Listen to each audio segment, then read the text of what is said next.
السلام علیکم ناظرین، میں ہوں عمر چیمہ اعزاز سید کے ساتھ۔ ناظرین، آج کے ٹاک شاک میں ہم دو اہم ایشوز پر بات کریں گے، جس میں سر فہرست ایک نئی قانون سازی ہے جس کی کیبنٹ نے ابھی منظوری دی ہے، جو کہ بعد میں پارلیمنٹ سے منظور کرایا جائے گا، اور وہ ہے سپریم کورٹ کے سو موٹو پاورز، کہ وہ از حد نوٹس کس طرح لے سکتے ہیں۔ کیا چیف جسٹس خود جو ہے وہ اس قابل ہیں، یا کہ ان کو کسی کے ساتھ مشاورت کرنی چاہیے؟ اس کے بارے میں طریقہ کار وضع کیا گیا، اس پر ہم بات کریں گے۔ اور دوسرا ایشو ہے ہمارے ایک بڑے نامی گرامی وکیل اکرم شیخ صاحب، ان کی کتاب کا متن چوری ہو گیا ہے، اور وہ کس نے کیا تھا اس پر ہم بات کریں گے۔ اعزاز سید صاحب، آج آپ کافی پارلیمنٹ میں آپ نے ٹائم گزارا ہے اور بڑی اہم ڈیولپمنٹس ہوئی ہیں، تو آپ ہمارے ناظرین کو کیا بتانا چاہیں گے؟ چیمہ صاحب، میں صبح سے پارلیمنٹ میں تھا اور آپ المیہ دیکھیں کہ میں ساری پارلیمنٹ کی جو پروسیڈنگ ہے اور جو واقعات ہیں وہ سارے آپ کو سناؤں گا 20 منٹ کے اندر۔ واہ، نہیں ٹھیک ہے، 20 منٹ کے اندر نہیں سنانے۔ بلکہ 20 منٹ سے بھی کم، ہاں 15 منٹ کہہ ہاں، لیجئے، بلکہ کیونکہ اس سے وہ بھی کم، کیونکہ آپ نے بھی تو اس میں تقریر کرنی ہے نا مطلب ٹھیک ہے۔ اچھا جی چیمہ صاحب، بات یہ ہے کہ پارلیمنٹ کا آپ کو پتہ ہے قومی اسمبلی کا ایک الگ سے اجلاس جاری ہے، ایک جوائنٹ سیشن الگ سے جاری ہے۔ تو جوائنٹ سیشن تو ہے وہ 10 تاریخ تک چلا گیا ہوا ہے، 10 اپریل تک چلا گیا ہوا ہے، لیکن قومی اسمبلی کا اجلاس ہو رہا ہے۔ تو آج قومی اسمبلی کا جب اجلاس ہوا تو 12 بجے کا ٹائم تھا، لیکن اجلاس شروع ہوا 1:42 کے اوپر۔ آپ اندازہ لگائے ہمارے لا میکرز، ہمارے پارلیمنٹیرینز کتنے جو ہے نا ٹائم کے پابند ہیں، نمبر 1۔ نمبر 2، اس کے پیرلل ایک کام ہو رہا تھا، وہ پیرلل چیمہ صاحب کام یہ ہو رہا تھا کہ پارلیمنٹ کے اندر آپ کو پتہ مختلف وزراء کے دفاتر ہوتے ہیں جنہیں چیمبرز کہا جاتا ہے۔ تو پارلیمنٹ کے اندر وزیر قانون کا جو چیمبر ہے وہ بڑا ایکٹیو تھا۔ آج ہوا یہ چیمہ صاحب کہ میں پارلیمنٹ کے احاطے میں کھڑا تھا، تو اکرم شیخ صاحب جو سینئر قانون دان ہیں، فارمر اٹارنی جنرل ہیں، وہ آ رہے تھے، وہ پارلیمنٹ کے اندر داخل ہو رہے تھے۔ تو میری شناسائی ہے ان سے پرانی، تو میں ان سے گپ شپ کرتے ہوئے چلا گیا لا منسٹر کے کمرے میں، وزیر قانون اعظم نذیر تارڑ صاحب کے کمرے میں۔ تو وہاں دیکھ کے میں حیران رہ گیا، وہاں پر تو میٹنگز چل رہی تھیں۔ عطا تارڑ جو ہیں وہ وہاں پر موجود تھے، اعظم نذیر تارڑ وہ وہاں پر موجود تھے، اٹارنی جنرل عثمان منصور اوان وہ وہاں پر موجود تھے، اور لیگل جو ایکسپرٹس ہیں وزارت قانون کے وہ بھی وہاں پر موجود تھے، اور آپ بھی وہاں موجود تھے؟ اور میں بھی اتفاق سے وہاں پر چلا گیا۔ اکرم شیخ صاحب جو ہے وہ وہاں پر جا رہے تھے، ان کو بلایا گیا تھا خصوصی طور پہ۔ تو یہ بند کمرہ میٹنگ جو ہے یہ ہوتی رہی وہاں پہ۔ پھر یہ تمام لوگ نکلے اور یہ وزیر اعظم چیمبر کی طرف گئے۔ وزیر اعظم آئے تھے اور وزیر اعظم اس وقت نہیں تھے جس وقت یہ وزیر اعظم چیمبر کی طرف گئے ہیں۔ تو میں نے اٹارنی جنرل صاحب سے گپ شپ لگائی، میں نے پوچھا بھی کس قانون میں آپ ترمیم کریں گے، یہ کیسا ایک کرائسس کیسے ختم ہوگا؟ عدلیہ اور حکومت آمنے سامنے آ گئی ہے۔ وزیر اعظم نے آپ کو پتہ تقریر بھی کر دی آج پارلیمنٹ کے اجلاس میں، اور انہوں نے جو عدلیہ کے اوپر کھلے الفاظ میں کہوں گا، دبے نہیں بلکہ کھلے الفاظ میں عدلیہ کے طریقہ کار پر تنقید کی، بلکہ چیف جسٹس پر تنقید کی۔ اور پھر ان کی جو تقریر تھی وہ بڑی زمانی تھی۔ تو میں ان سے یہی پوچھ رہا تھا کہ بتائیں کیا ہوگا؟ تو جو اٹارنی جنرل ہیں وہ بڑے محتاط آدمی ہیں، انہوں نے ادھر ادھر جو ہے نا باتیں کی، مجھ سے لیگل حوالوں سے باتیں کی تھی، لیکن انہوں نے ایجنڈا آف دا میٹنگ نہیں بتایا کہ ہم کیا کرنے جا رہے ہیں۔ پھر یہ میٹنگ ان کی دوبارہ شروع ہو گئی۔ مین وائل ہمیں پتہ لگا کہ یہ کیبنٹ کی جو میٹنگ ہے، کابینہ کا جو اجلاس ہے وہ بھی بلا لیا گیا ہے پارلیمنٹ کے اندر ہی، شام 5 بجے۔ تو آپ کو پتہ ہے افطار بھی وہاں پر ہونی تھی، اور افطار کے لیے ہم سوچ رہے تھے کہ شاید افطار کی بریک کریں، لیکن نہیں ہوا۔ تو چیمہ صاحب 300 افراد کا جو ہے نا حنیف راجپوت سے کیٹرنگ کا آرڈر بھی دے دیا گیا، افطار کیٹرنگ بھی جو ہے وہ ہو گئی اسی چکر میں، اس قانون سازی کے چکر میں۔ خیر، کابینہ کا اجلاس ہوا۔ کابینہ کے اجلاس سے پہلے ہمیں پتہ لگ گیا کہ یہ ایک procedures practices and procedures act جو سپریم کورٹ آف پاکستان ہے وہ متعارف کروایا جا رہا ہے۔ 2023 اس ایکٹ کو کہتے ہیں۔ ایکٹ آپ کو پتہ ہے قومی اسمبلی سے پاس ہوتا ہے بل، یا قومی اسمبلی یا سینٹ سے جو پاس ہوتا ہے اس کو ایکٹ کہتے ہیں۔ تو اس ایکٹ میں ترامیم 3-4 بڑی اہم ہیں۔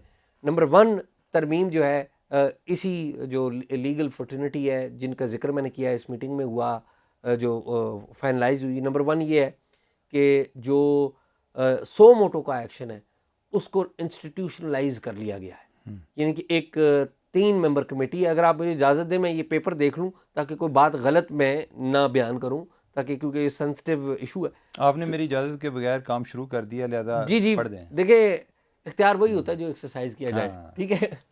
اختیار چھین کے لیا جاتا ہے. ہاں جی, تو انہوں نے چیمہ صاحب عرض یہ کیا ہے کہ ایک کمیٹی بنائی ہے جو کہ ایوری کاز اپیل اور matter before the Supreme Court shall be heard and disposed of by a bench constituted by the committee comprising chief justice of Pakistan and 2 senior most ججز. وہ یہ کہہ رہے ہیں کہ سو موٹو نوٹس لینے کا فیصلہ چیف جسٹس اکیلے نہیں کریں گے, وہ 2 سینئر موسٹ ججز جو ہیں, جس طرح ابھی جو سینئر موسٹ چیف جسٹس کے بعد آتے ہیں وہ قاضی فائزی صاحب ہیں, اور جو ان کے بعد آتے ہیں یعنی کہ 3 جو جج ہیں سینئر ترین, وہ مل کر فیصلہ کریں گے, چیف جسٹس خود ہی فیصلہ نہیں کریں گے. یعنی کہ اس میں جو فیصلہ ہو وہ میجارٹی کرے گی. نہیں, 3 لوگ کریں گے نا. نہیں, 3 لوگوں میں میجارٹی کرے گی نا, کہ اگر 2 جونیئر ججز ہیں وہ ساتھ ہو گئے تو چیف جسٹس اکیلا رہ گیا, تو یہ اس میں کلاس ڈالی گئی ہے. یعنی کہ اگر دو کم از کم 2 لوگ جو ہیں وہ اس فیور میں ہوں گے تو تب ہے. جی بالکل ٹھیک ہے. اچھا, ایک تو یہ ہے, اور دوسری انہوں نے جو بات جو مجھے سمجھ میں آ رہی ہے کہ میں دوبارہ پڑھتا ہوں کیونکہ اس کو سمجھنا بڑا ضروری ہے, کہ ایوری کاز اپیل اور میٹر, خالی سو موٹو نہیں, کاز بھی, اپیل بھی اور میٹر بھی, before the Supreme Court shall be heard and disposed of by a bench constituted by the committee comprising the Chief Justice of Pakistan and 2 senior most judges in order of seniority. اب اس میں وہ یہ کہہ رہے ہیں خالی سو motto نہیں ہے, یعنی کہ بینچ کی تشکیل جو ہے, دس از دی پوائنٹ, کہ یہ جو بینچوں کی تشکیل کر دی جاتی تھی من مرضی سے, چیف جسٹس جس کو مرضی کر دیتا تھا, اس کو انہوں نے نکال دیا. انہوں نے کہا کہ وہ بینچ کی جو تشکیل ہے وہ بھی چیف جسٹس ہوں گے, ان کے ساتھ سینئر موسٹ 2 ججز ہیں وہ ہوں گے. یعنی کہ اس وقت سینئر موسٹ جج کون ہے؟ قاضی فائزی صاحب, اور ان کے ساتھ آگے کون ہے؟ میرے خیال وہ جسٹس طارق ہیں غالباً, کیا طارق مسعود ہیں یا اس طرح کا. اچھا, ایک تو یہ سب سے اہم ترمیم ہے جو انہوں نے کی ہے. پھر اگلی انہوں نے ترمیم یہ کی ہے کہ اگر آپ نے کسی بھی قانونی جو آئینی تشریح کرنی ہے, آئینی تشریح کرنے کے لیے آپ کو کم سے کم 5 ممبر جو بینچ ہے, 5 افراد کے اوپر, 5 ججز کے اوپر وہ بینچ ہے, وہ تشکیل دینا ہوگا. یہ بہت اہم ہے. میں پڑھ دیتا ہوں کیونکہ جب آپ پڑھتے ہیں چیز کو تو وہ اور زیادہ کھلتی ہے اس سے زیادہ.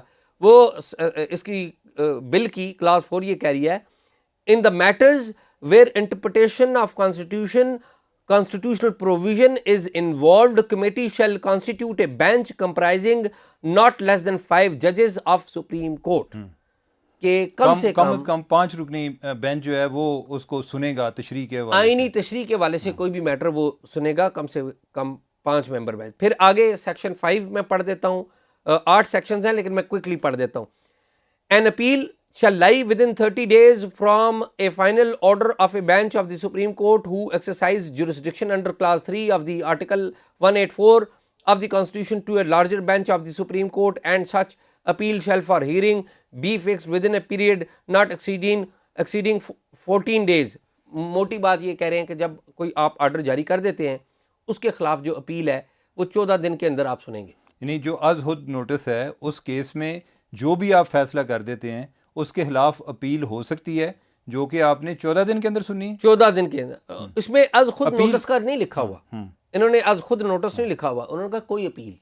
ٹھیک ہے, اس سے فائدہ کیا ہوگا چیمہ صاحب؟ اس سے فائدہ یہ ہوگا کہ بہت ساری اپیلیں ہوتی ہیں, سپریم کورٹ فیصلہ دے دیتی ہے, اپیل سپریم کورٹ کے فیصلے کے خلاف ہوتی ہے جو کہ سالہ سال پینڈنگ پڑی رہتی ہے, فیصلہ ہی نہیں ہوتا.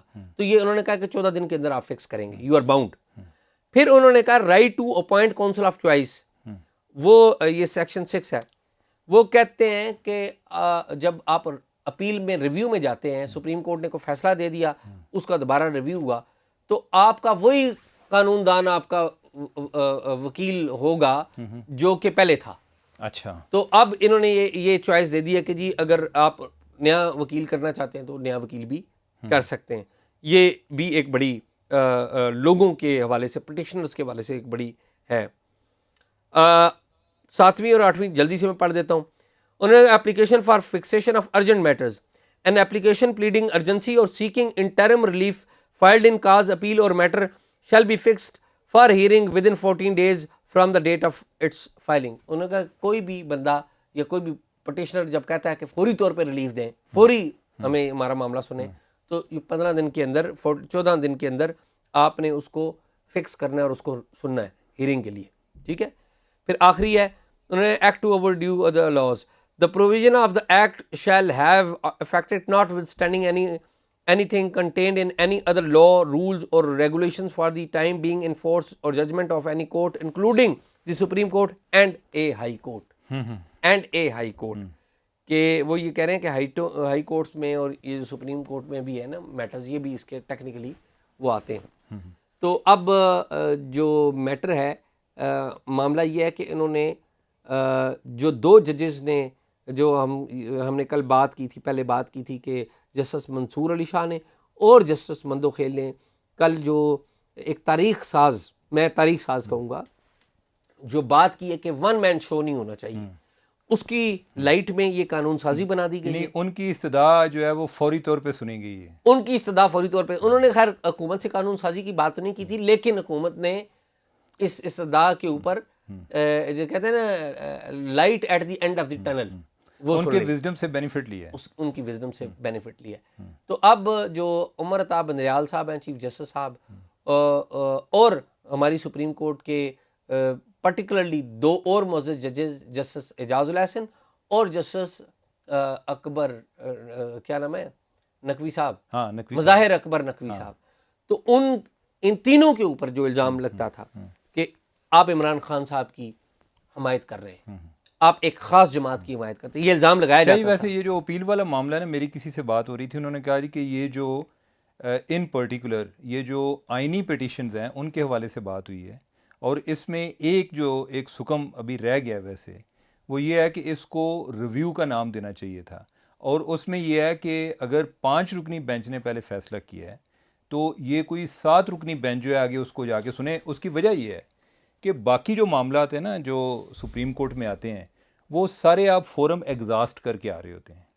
وہ آپ ایک ڈسٹرکٹ کورٹ سے شروع ہوتے ہیں, پھر آگے ہائی کورٹ ہوتی ہے, پھر ہائی کورٹ میں بھی آپ جو ہے انٹرا کورٹ اپیل فائل کر سکتے ہیں. اس کے بعد پھر آگے وہ سپریم کورٹ میں معاملہ آتا ہے. لیکن یہ جو سو موٹو والا معاملہ ہے, یہ تو شروع ہی, اس کا آغاز ہی سپریم کورٹ سے ہوتا ہے. ٹھیک ہے. تو لہٰذا اس میں اگر آپ اور لوگوں کا وزڈم بھی انکارپوریٹ کر لیں, ان کو شامل کر لیں, لیٹ سے کہ اگر پہلے 5 رکنی بینچ نے ایک فیصلہ دیا ہے, انہوں نے آئین کی کوئی تشریح کی ہے, تو وہ معاملہ جو ہے آگے جب اپیل میں جاتا ہے یا اگر اس کو ریویو کا نام دے لیا جائے, تو پھر آگے کچھ 2 لوگ اور شامل کریں تاکہ جو ہے بینچ بڑا ہو. اور آئینی یعنی کہ یہی ہے نا کہ پہلے سپریم کورٹ پہ جو جس طرح وہ 61A کے حوالے سے آتا ہے, جو وفاداری کا معاملہ تھا, جدھر سے یہ سارا پنجاب کا کرائسس شروع ہوا سپریم کورٹ کی رولنگ کے بعد, کہ اگر کوئی بندہ اپنی پارٹی کے خلاف ووٹ دیتا ہے تو اس کا ووٹ ہی کاؤنٹ نہیں ہوگا, یہ کہیں آئین میں ذکر نہیں ہے. ٹھیک ہے. تو یہ اگر معاملہ آپ امیجن کریں کہ اس قانون سازی کے روح میں ہم دیکھ لیتے ہیں کہ اگر 3 رکنی بینچ نے یہ فیصلہ کیا تھا تو وہ آگے کہیں 5 رکنی بینچ کے پاس جاتا ہے, تو چانسز ہیں کہ اس میں جو غیر ضروری ایک تنازع پیدا کرنے والی باتیں ہیں ان پہ آپ ریویو کر سکتے ہیں. اور اعزاز دوسرا یہ ہے کہ میں اور آپ اگر ایک فیصلہ کر لیتے ہیں تو پھر جو ہے دوبارہ میرے پاس کوئی آتا ہے تو چانسز کم ہی ہے کہ ہم اپنی بات سے پیچھے ہٹیں گے. تو اگر کوئی 2 لوگ اور بھی شامل ہو گئے نا تو وہ کہیں گے کہ یار تسی اتنے عقل کل نہیں ہے, یہ بھی ہے, اس کا ایک یہ بھی تشریح ہے, اس کی یہ بھی جہت ہے, تو اس کو بھی کنسیڈر کیا جائے. تو لیکن یہ ہے کہ یہ ایک تو یہ ہے پازیٹیو چیز ہے. چیمہ صاحب ایک پازیٹیو چیز تو ہے. سوال یہ ہے کہ کیا عدلیہ اور پارلیمنٹ کی جنگ میں بدلے گی یہ معاملہ؟ کیا عدلیہ پر جو عمران خان صاحب کی حمایت کا الزام لگ رہا ہے وہ مسئلہ حل ہو جائے گا؟ آپ پہلے اس پہ اپنا جو ہے نا ورڈز آف وزڈم شیئر کریں. اعزاز میرا خیال ہے کہ اب عدلیہ کر کیا سکتی ہے. عدلیہ کے پاس ایک چانس یہ ہے کہ وہ اس کو نام دے کہ ہماری ایک جو ہے نا آزادی پر حرف آ رہا ہے. لیکن یہ آزادی پہ حرف پہلے آیا تھا، آپ کو یاد ہوگا 18ویں ترمیم کے بعد، اس ٹائم جب ایک کمیٹی بنی تھی ججز کی ایک سلیکشن کے حوالے سے، تو اس ٹائم جو افتخار چودھری صاحب ہیں وہ چیف جسٹس سے، انہوں نے سو موٹو لیا تھا اور انہوں نے وہ امینڈمنٹ ریورس کرائی تھی. انہوں نے کہا جی کہ یہ ہم خود سلیکٹ کریں گے، ادروائز یہ جو ججز کی ایک تعیناتی کا معاملہ ہے وہ پولیٹیسائز ہو جائے گا. لیکن وقت نے ثابت یہ کیا ہے کہ اس میں کوئی جو سپریم کورٹ نے معاملہ اپنے پاس رکھ کے کوئی بڑا میرٹ پہ کوئی جج انہوں نے بھی نہیں لگائے، اس میں بھی ایک اپنی منمانی ہے، یا یہ ہے کہ فلاں چیمبر ہے اس کے بندے ہم نے رکھنے ہیں، یا فلاں ہمارے ہم خیال ہیں، اور آئندہ جو ہے 10-15 سال ہماری حکومت رہے گی، اس کے بعد جو جج ہیں وہ بھی ہمارے آ رہے ہوں گے. وہ سپریم کورٹ نے بھی انفارچونیٹلی اس معاملے میں مایوس کیا ہے. لیکن یہ معاملہ ہے، اس میں آزادی کا حرف وہ اٹھا نہیں سکتے. مسئلہ یہ ہے کہ اب یہ آپ کے اندر سے بھی آوازیں آ رہی ہیں، اور دوسرا آزادی پہ حرف تو تب آئے گا کہ اگر آپ سے کوئی پاور چھینی گئی ہے. سپریم کورٹ سے پاور نہیں چھینی گئی، چیف جسٹس سے پاور چھینی گئی ہے. وہ پاور چھین کے تو 7 اور ججز کے ساتھ شیئر کی گئی ہے. تو مجھے نہیں لگتا کہ اس معاملے پہ سپریم کورٹ کچھ کر سکتی ہے. ہاں اگر وہ کہتے ہیں، یہ پہلی بات تو یہ رولز کی بات ہے نا، کہ رولز آف بزنس، کہ ہم نے اپنا کنڈکٹ یا سپریم کورٹ کو کس طرح چلانا ہے. اگر سپریم کورٹ اس پہ ریئیکٹ بھی کرتی ہے تو چانسز یہ ہیں کہ پارلیمنٹ کے پاس ہی بھیجنا ہے نا، کہ بھئی پارلیمنٹ نے کیا ہے، اور اس اختیار کو تو وہ چیلنج نہیں کر سکتے کہ پارلیمنٹ کے پاس یہ اختیار ہے قانون سازی کا. تو وہ اگر دوبارہ بھیجتے ہیں پارلیمنٹ کے پاس تو پارلیمنٹ دوبارہ سے کر دے گی. وہی پھر جو ہے کنسیڈر کر کے وہ کہیں گے نہیں اسی اس گل تے قائم ہاں. اب وہ پارلیمنٹ جیت جائے گی نا. تو میرا خیال ہے کہ اوور آل یہ ایک پازیٹیو چیز ہے. اس کا فائدہ کس کو ہوتا ہے، نقصان کس کو ہوتا ہے، وہ الگ بات ہے. لیکن یہ جو منمانی والی بات ہے نا، یہ ختم ہونی چاہیے تھی. اور اس لحاظ سے یہ جو ہم جس کرائسس سے گزر رہے ہیں یہ ایک بلیسنگ بھی ثابت ہوا ہے. اگر شاید اس طرح کی نوبت نہ آتی اور جج صاحبان جو ہیں وہ اتنا کھل کے نہ کھیلتے تو شاید پارلیمنٹ جو ہے وہ بھی اس طرح سے ریئیکٹ نہ کرتی، اور وہ بھی ڈرتے رہتے جی کہ وہ جو ہے عدلیہ ہمارے خلاف نہ ہو جائے. لیکن جو ہے دیر آئے درست آئے. ٹھیک ہے. اس میں نا ایک بات یہ ہے کہ یہ تو ساری انڈرسٹینڈنگ کی باتیں ہوں گئی نا. تو وہ کہتے ہیں نا، وہ if in a room everyone is thinking like believe me nobody is thinking. Saira Bano صاحب آئے GDA کی، گرینڈ ڈیموکریٹک الائنس کی، پیر پگانا سندھ سے. تو وہ ان سے ملاقات ہوئی میری. وہ بڑی، آپ کو پتہ ہے، وہ میں تو کہتا ہوں راجہ ریاض صاحب اتنے بڑھ چڑھ کر تنقید نہیں کرتے گورنمنٹ پہ جتنی وہ سائرہ بانو کرتی ہیں تنقید. ویسے بھی اگر آپ کسی سے ملاقات کریں تو کوئی عام آدمی تو نہیں ہوتا، کوئی نہ کوئی. میں راجہ ریاض صاحب سے تو اس دن ملاقات، آپ بھی تھے نا، آپ بھی بیٹھے ہوئے تھے نا، ہم بھی ملے. وہ یہ بات نہیں، بات ہم ایک اصول کے اوپر بات کریں، بلکہ راجہ ریاض صاحب سے زیادہ ملاقات چیت ہے، میری ملاقات زیادہ ہے ان سے. میں تو اس دن بھی آپ کو پتہ ہے کیا پوچھنے کی کوشش کر رہا تھا، آپ کو پتہ ہے، خیر چھوڑیے اس سبجیکٹ کو. تو راجہ ریاض سے ہماری ملاقاتیں زیادہ ہیں. وہ اگر بتا دیتے تو راجہ ریاض صاحب بھی اچھے انسان تھے. ہاں اگر وہ بتا دیتے. نہیں، انہوں نے نہیں بتایا. راجہ ریاض صاحب کو یہ بات ذہن میں رکھنی چاہیے. لیکن نا سائرہ بانو، میں ان کو دیکھتا ہوں کہ اپوزیشن کے بینچز میں جو ایکچوئل اپوزیشن کر رہی ہے نا، وہ خاتون سائرہ بانو کر رہی ہے. ٹھیک ہے. تو ان سے میری ملاقات ہوئی تو میں نے ان سے پوچھا، میں نے کہا، کہتی ہے میں اس کی مخالفت کروں گی. میں نے کہا کیوں؟ وہ کہتی ہیں کہ جی یہ جو ون مین شو ہے یہ کیا خالی عدلیہ میں ہی ہو رہا ہے؟ کیا اور جگہوں پہ ون مین شو نہیں ہو رہا؟ میں نے کہا جی کیا مطلب ہے آپ کا؟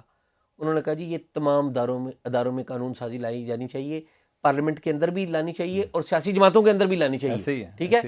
اور میں سمجھتا ہوں وہ بڑی درست انہوں نے ان کی بات بالکل ٹھیک ہے. لیکن میرے خیال ہے اس کا یہ مطلب نہیں کہ جو آج ہوا ہے وہ غلط ہوا ہے. نہیں، اس کا مطلب یہ نہیں ہے. ہوتا یہ ہے اعزاز، مسئلہ یہ ہے کہ جب کوئی ریفارم ہونے لگتی ہے نا، ہم کہتے ہیں کہ یہ جو ہے کہ یہ تو فلاں جگہ پر بھی ہونی چاہیے تھی. بالکل ہونی چاہیے. اور میرے خیال ہے کہ سائرہ بانو کو اس معاملے میں اسٹرگل کرنی چاہیے، اور ان کا پوائنٹ بہت لیجیٹیمیٹ ہے. اور لیکن یہ نہیں کہ ہم کہیں جی کہ سارے جو ادارے ہیں وہ ایک ٹائم پر ہی ہوں گے تو تب سپریم کورٹ ہوگی. کوئی پہلا خطرہ، بارش کا پہلا خطرہ. سپریم کورٹ جو ہے وہ آج تک جو ہے وہ گورنمنٹ کو بھی ایڈوائز کرتی رہتی ہے. چلیں ادھر سے بھی کوئی قانون سازی ہوگی، اچھی بات ہے. ٹھیک. تو آگے آ جائیں جو اکرم شیخ صاحب ہیں. چیمہ صاحب، اکرم شیخ صاحب کا معاملہ یہ ہے کہ آج اکرم شیخ صاحب سے میری ملاقات ہو گئی. آپ کو میں نے بتایا کہ پارلیمنٹ ہاؤس میں. تو اکرم شیخ صاحب کے گھر پہ 21 دسمبر 2019 میں، آج سے تقریباً 3-4 سال پہلے، 5 سال پہلے، ایک ڈاکہ ڈلا تھا. بالکل صحیح ہے. انہوں نے ایک FIR بھی کروائی تھی. تو میں نے اکرم شیخ صاحب سے پوچھا کہ یہ بتائیں کہ اس وقت اکرم شیخ صاحب نے کہا تھا کہ جی یہ کسی ایجنسی کا کام ہے، ایٹ دیٹ ٹائم انہوں نے کہا تھا. تو میں نے کہا اکرم شیخ صاحب وہ بڑی پرانا واقعہ ہوا آپ کے ساتھ. میں نے کہا جی آپ بتائیں یہ کس نے کیا تھا، کیا کہانی کیا تھی. انہوں نے پہلی دفعہ دل کھولا ہے. انہوں نے کہا اعزاز صاحب میں ایک کتاب لکھ رہا تھا. اچھا. مشرف صاحب کا آپ کو پتہ ہے غداری کا کیس تھا. تو کہتے ہیں میں کتاب لکھ رہا تھا تو اس کتاب کا ڈاکومنٹس میرے گھر میں پڑے ہوئے تھے ریلیٹڈ. میرے گھر پہ ڈاکہ ڈلا اور وہ ڈاکومنٹس چلے گئے. اور وہ فائلیں لے کے چلے گئے. ان کی ویسے اچھا. ایک سونے کی گھڑی بھی جو ان کی والدہ نے 1972 میں تحفہ دی تھی وہ بھی گئی تھی. لیکن انہوں نے کہا کہ وہ جو ڈاکو تھے نا وہ میری فائلیں اور میرے ڈاکومنٹس ڈھونڈے انہوں نے اور وہ لے کے گئے. وہ کو متن چور تھے. وہ متن چور تھے. ایکچولی وہ آئے تو وہ ڈاکومنٹ چوری کرنے تھے نا، وہ بتانے کے لیے کہ نہیں ہم تو باقی طلائی زیورات اور پیسے بھی لے کے جائیں گے. تو میں نے کہا کس نے کیا تھا؟ کہتے ہیں جی میں سمجھتا ہوں کہ وہ سپروائز جنرل فیض امید نے کروایا تھا، فارمر ISI چیف. اچھا اچھا. ویسے اعزاز جو ہے نا، اگلی بھی بات سنیں، بات ختم نہیں ہوئی. میں نے کہا جی یہ کیسے کہہ سکتے ہیں؟ کہتے ہیں کہ یہ مجھے پتہ ہے اس بات کا کیونکہ مجھے ڈاکومنٹس کی اہمیت کا پتہ ہے. اور اگلی بات انہوں نے کہی، انہوں نے کہا کہ جنرل باجوہ نے کوئی 6-7 دفعہ مجھ سے معافی مانگی ہے. اچھا جی. میں نے کہا جی کیوں معافی مانگی ہے؟ انہوں نے کہا جی جنرل باجوہ صاحب سے میری ملاقات ہوئی تو انہوں نے کہا کہ آپ بہت سینئر قانون دان ہیں، مجھے یہ شرمندگی ہے کہ میرے دور میں آپ کے ساتھ یہ ہوا ہے. یہ جنرل باجوہ نے ان سے معافی مانگی ہے. تو میں نے کہا جی ان کو سزا نہیں ملی. کہتے نہیں میں نے FIR کروائی تھی لیکن FIR کی ایک ضمنی بھی نہیں لکھی گئی، ایک ضمنی بھی نہیں لکھی گئی. سیما صاحب اندازہ. بس سر شاہ جی، ویسے جو اکرم شیخ صاحب ہیں نا وہ بیچارے جب سے انہوں نے جنرل مشرف والا کیس لیا وہ اس ٹائم سے زیر تاب ہیں جی. اور بہت سفر کیا انہوں نے. اور الٹیمیٹلی انہیں وہ لاہور میں رہتے تھے اور اپنی سیکیورٹی کی خاطر وہ ادھر اسلام آباد میں آ کے رہائش پذیر ہو گئے کہ میں آتے جاتے جو ٹریول کرنا ہوتا ہے کوئی اس دوران ہی مجھے کوئی نقصان نہ پہنچائے. اور لیکن یہ ہے کہ ادھر بھی وہ غیر محفوظ رہے. اللہ تعالیٰ انہیں اپنے حفظ و مان میں رکھے اور میرا خیال ہے کہ انہیں دوبارہ سے وہ چیزیں لکھنی چاہیے جو وہ پہلے لکھ رہے تھے. یہ راز جو ہے ان کے پاس امانت ہیں قوم کے، یعنی قوم کی امانت ہیں اور امید ہے کہ وہ دوبارہ سے کوشش کریں گے. ابھی یعنی کہ ایک کافی وہ اوور برڈنڈ بھی ہیں، ایک بڑھاپا بھی ہے، لیکن میرا خیال ہے کہ ہم ان سے یہ امید کرتے ہیں کہ وہ جو ڈاکو ہیں ان کی سازش وہ کامیاب نہیں ہونے دیں گے. اور میرا خیال ہے کہ ہم اس پروگرام کو ادھر ہی کنکلوڈ کرتے ہیں. تو ناظرین آپ نے ہماری گفتگو سنی، اپنا جو بھی فیڈ بیک ہے اپنا دیتے رہیے گا، اور کوئی آپ کے پاس کسی ڈاکو کی کوئی انفارمیشن ہو اور آپ ہمارے ساتھ ضرور شیئر کریں. talkshock777@gmail.com اس پر ہمارے ساتھ شیئر کریں. ہمیں اجازت دیجیے گا. خدا حافظ.